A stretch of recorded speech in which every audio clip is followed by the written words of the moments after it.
Hormuz ಜಲಸಂಧಿ ಮೇಲೆ America ಆಕ್ರಮಣವನ್ನ ಮಾಡಿದೆ. Iran ಸೇನೆಯ ನೌಕೆಗಳ ಮೇಲೆ ಅಮೆರಿಕ ಬಾಂಬ್ ದಾಳಿಯನ್ನ ಮಾಡಿದೆ.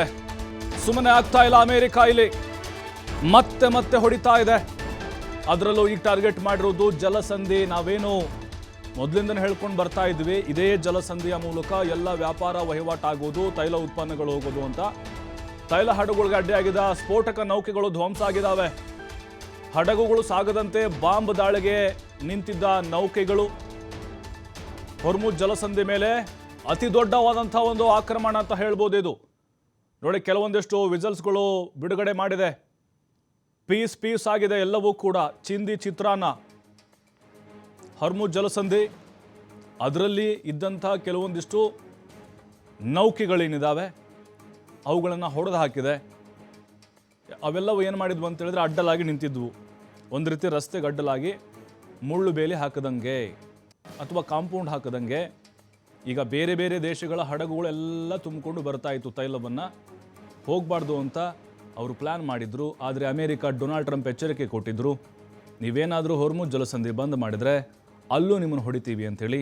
ಈಗ ಅದನ್ನು ಮಾಡಿದ್ದಾರೆ. ತೈಲ ಹಡಗುಗಳಿಗೆ ಅಡ್ಡಿಯಾಗಿದ್ದಂಥ ಸ್ಫೋಟಕ ನೌಕೆಗಳು ಧ್ವಂಸ ಆಗಿಬಿಟ್ಟಿದೆ ಅಮೇರಿಕಾದ ದಾಳಿಗೆ. ಅಂದರೆ ಇವರೇನು ಮಾಡ್ತಾಯಿದ್ರು, ಸ್ಫೋಟಕಗಳನ್ನು ಬಳಸಿ ದಾಳಿ ಮಾಡ್ತಾಯಿದ್ರು. ಬೇರೆ ಬೇರೆ ಹಡಗುಗಳು ಏನಾದರೂ ನಮ್ಮ ಕಂಟ್ರೋಲ್ನ ಮೀರಿ ಹೋದರೆ.